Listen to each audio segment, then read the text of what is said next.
Assalamualaikum warahmatullahi wabarakatuh. Perkenalkan, nama saya Maudy Fatimatu Zahra dari jurusan Pendidikan Biologi. Di sini saya akan sedikit menjelaskan mengenai pendidikan inklusi di SD. Sebelumnya, apakah kalian sudah tahu apakah pendidikan inklusi itu? Pendidikan inklusi merupakan sistem layanan pendidikan yang mensyaratkan anak berkebutuhan khusus belajar di sekolah-sekolah terdekat di kelas biasa bersama teman-teman seusianya.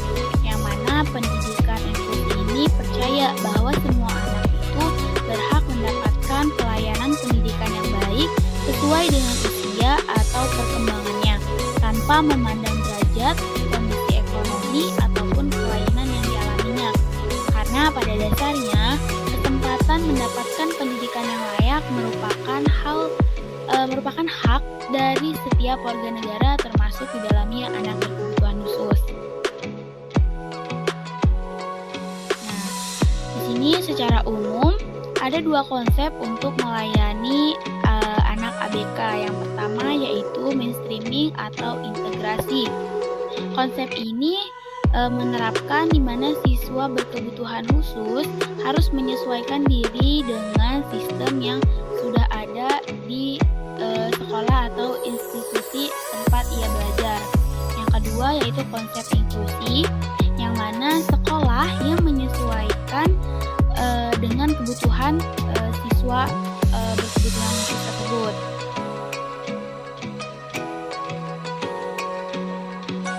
Kemudian di sini ada faktor penyebab ABK. Yang pertama itu herediter atau faktor keturunan, yang mana bayi lahir prematur atau ibu sedang hamil di umur 35 tahun ke atas.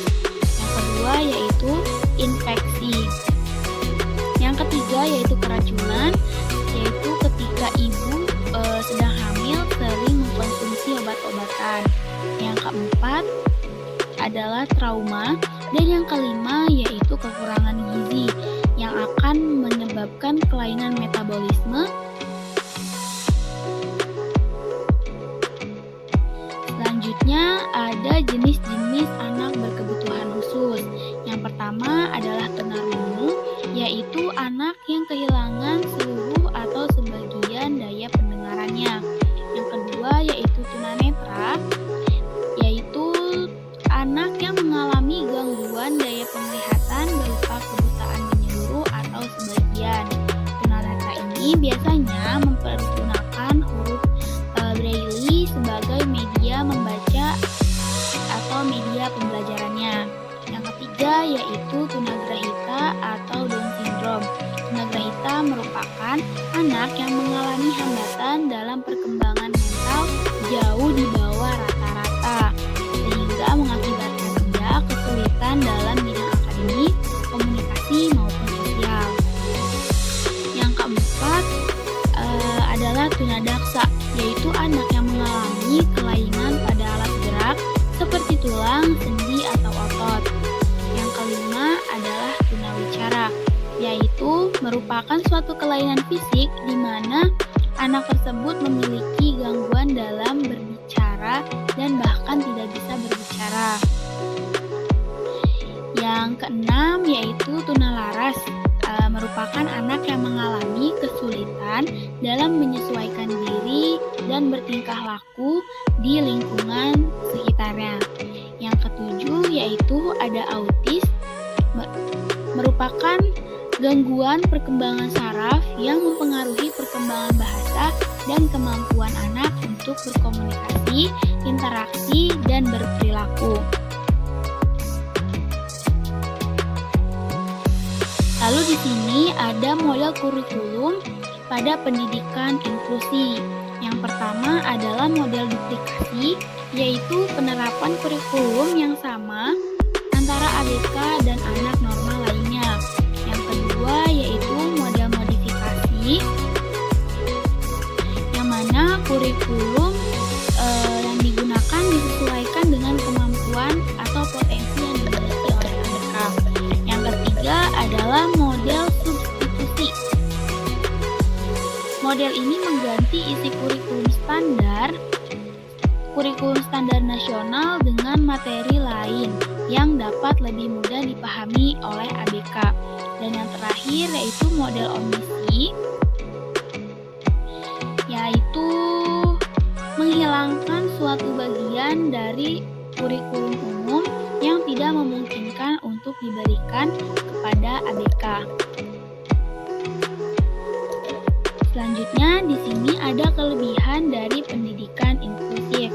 Yang pertama, keberadaan anak ABK diakui secara sejajar dengan anak normal.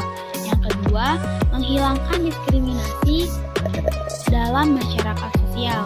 Yang ketiga, membantu meningkatkan rasa kepercayaan diri pada ABK. Yang keempat, membuat ABK percaya pada potensi yang dimilikinya. Yang kelima, kurikulum dapat menyesuaikan dengan kebutuhan ABK.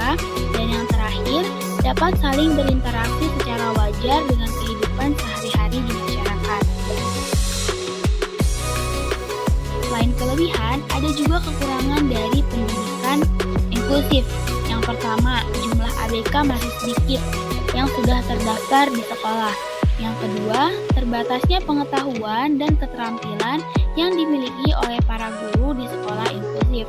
Dan yang terakhir, minimnya sarana dan prasarana penunjang sistem pendidikan inklusif.